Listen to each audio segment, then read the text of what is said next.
Spider-Man 2 did not meet Sony's expectations, and that was the Spider-Man 3 case, is what that basically became. Yeah, but it was nowhere near as bad as Spider-Man 3. I hated the second Spider-Man. Amazing Spider-Man 2. I hated it. I didn't mind it at all. I liked Electro. That was not my problem. Electro should have been the only fucking villain. Well, yeah, and they had What the hell Rhino. what was the point of the Rhino?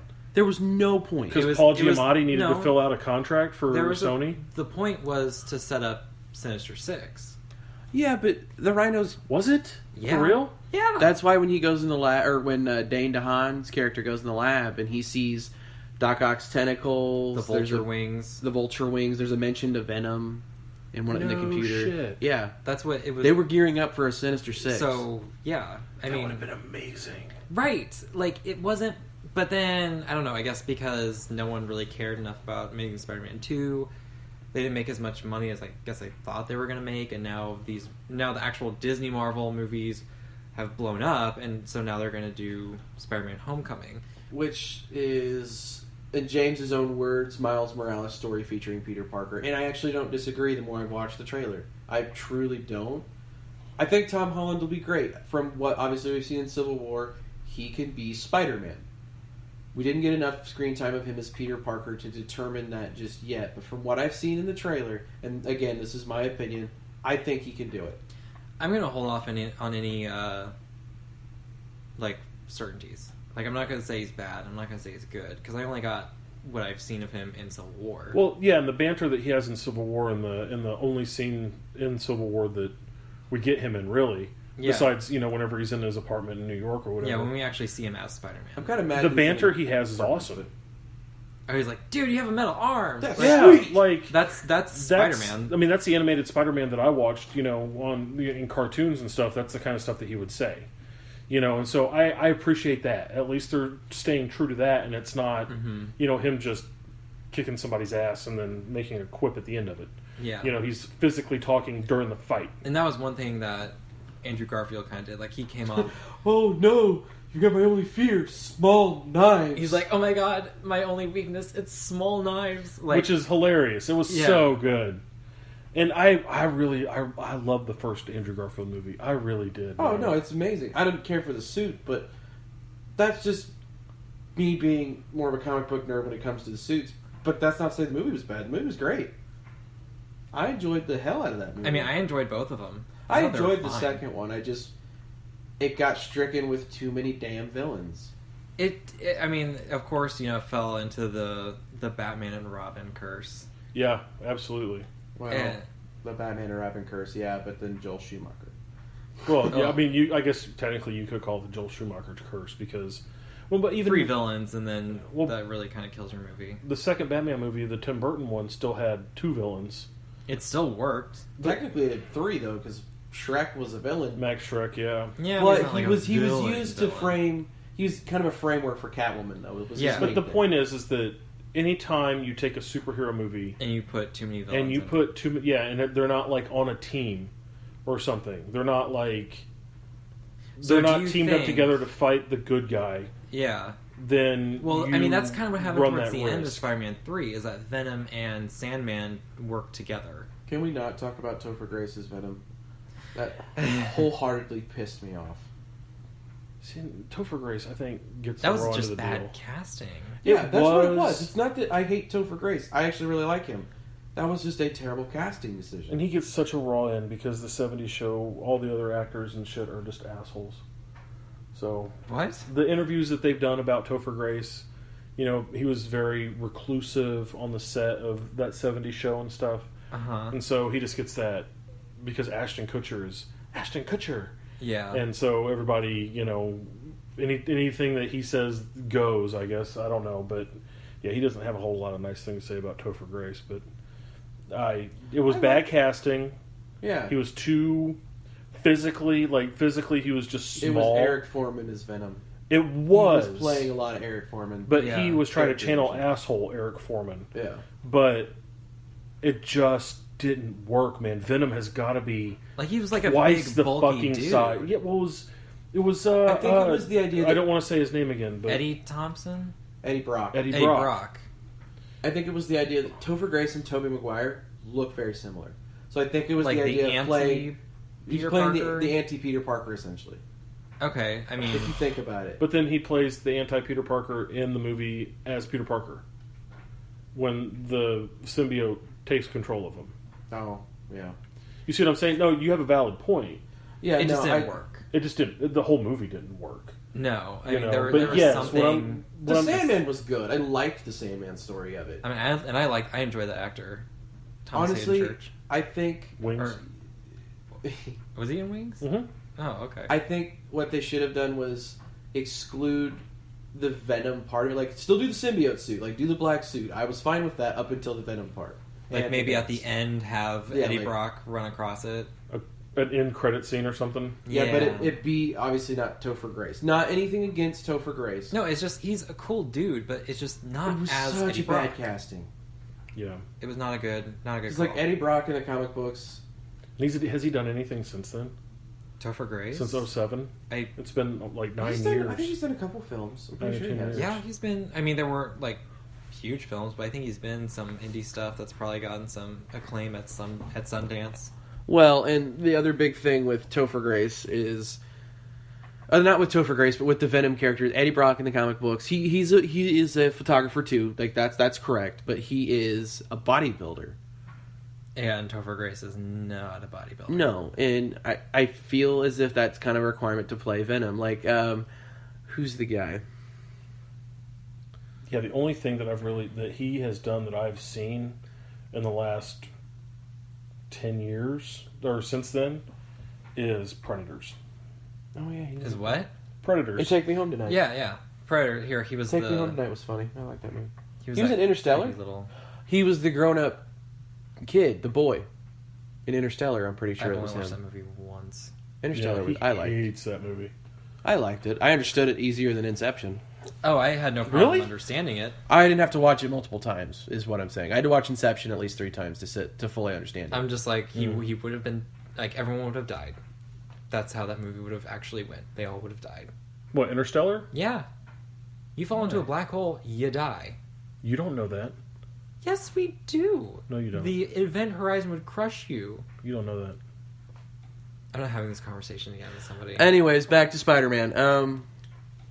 I think Joe Manganiello, not to keep James in his little wet dream fantasy, but he's the appropriate body build for Eddie I will Brock to have be been. honest right now. no one As a happily cares. married man to a God, smoking we hot wife don't with a kid, care. that I love Magic Mike. You want to know why? No. Okay, whatever. Joe Manganiello in the gas station in XXL. That's what it is. I swear to God, that's the only reason. But No, For a movie series about strippers, that's the least sexiest thing I've ever seen. James popped a boner the immediate second that happened, and you know it. I know he did. no. I'm just impressed with the dancing. But anyways, Sure. but no, I'm he's impressed the with the acting in bodybuild. porn. Like he's muscular. He's the bodybuild They that do he have could that have easily appearance. done. Like if he hadn't been Flash Thompson, he could have been Eddie Brock, in my opinion. Give him some highlights. Eddie Brock. Well, I think Eddie Brock has.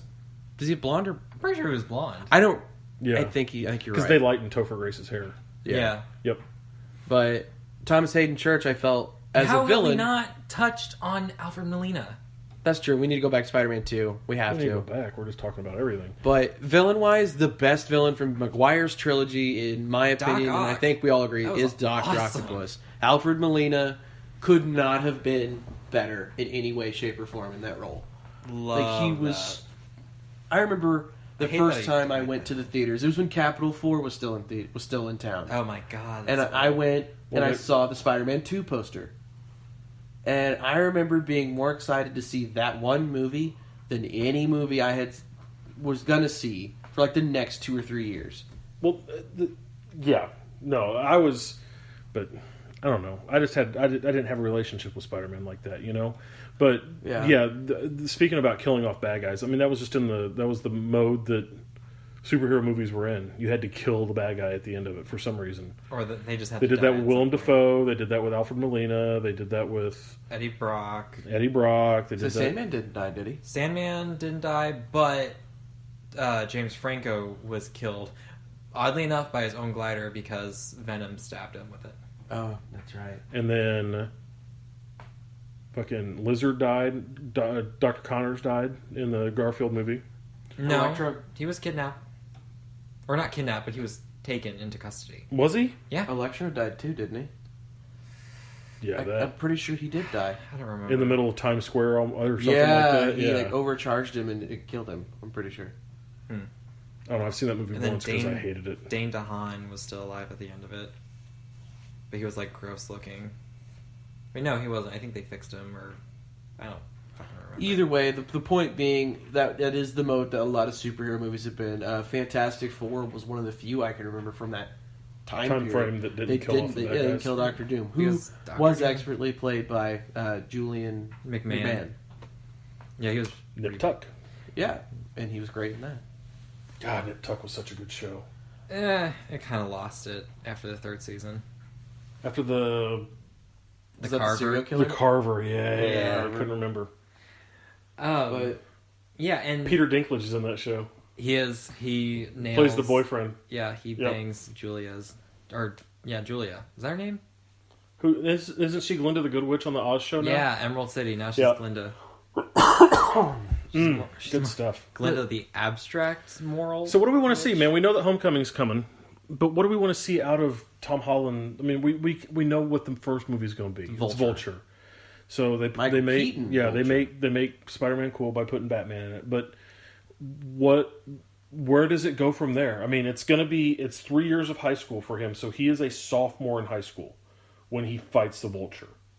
Okay, he is literally 15 years old in this movie. Like I have a problem with that personally because I feel like the executives at the Marvel Cinema Studios or whatever, I think it's Marvel Studios now. Marvel yeah. Studios are pandering to that younger crowd because they know that that's where their money is going to come from, is the younger crowd going to see this movie. I understand that Peter Parker is in high school when he gets his powers and all that stuff, and he fights the Vulture. It was one of his first bad guys in comics and things like that. But how do you justify, like going back to Civil War, how do you justify putting a 15-year-old in a life or death situation just to boost your numbers, Tony Stark? Like, where does he go from there? You know, it's not like Rhodey got paralyzed because of that fight. Yeah, and I don't know. Because it is. I mean, I don't know why he would want to bring Spider-Man into that fight of all fights. And we've already talked about how the hell does he know and all that stuff. But Yeah, like, he's 15. In the next movie, he's going to be 16. In the next movie, he's going to be 17. Tom Holland, by the time this is all said and done, because probably he's like 25. Yeah, He's well, 19 now. Is he 19? He's going to be 20 this year, I think. Yeah. Okay, so He's he's going to be 19 almost or something. 30 years old playing a high school kid. Not even like 23. That's not. Every other year? They're doing Is it one every every- other year, right? I thought it was. I don't know. No, because they what we'll probably do is Phase 4 will have a Spider-Man sequel. I'm pretty damn well. Well, he's going to be the positive. cornerstone of Phase 4 from him and Well, Captain Marvel. I'd say Captain Marvel's going to Yeah. definitely be one, but Okay, so that's a couple of years. So he's probably gonna be like 25. So like he'll probably be mid-20s. closer to 30. James is close. He's going to be 25 So for sure. I mean, he's a small dude, but still. I mean, well, there's that one actor who was in Maze Runner and Game of Thrones who looks young no matter what. I can't There's remember lots his of name. people that are that way. Maybe he'll keep his youthful looks and it won't. I mean, we're talking about his age. I mean, look at Tobey Maguire. He was like 30. He looked like he was 35 playing a high schooler. Well, yeah, that's very, very true. So But I don't think it really matters. why does it have to be 3 years of high school for Spider-Man? I don't know. Because if they follow the whole Ultimate Spider-Man arc, the entire first year and a half of Spider-Man, Ultimate Spider-Man comics was high school. Like, Peter Parker didn't go to college for a while. And If they wanted to do Ultimate Spider-Man stuff, why didn't they just do Miles Morales? He is 20 years old right now. is he 20? Okay. I was going to say, he was 19 when they were filming Civil War, so.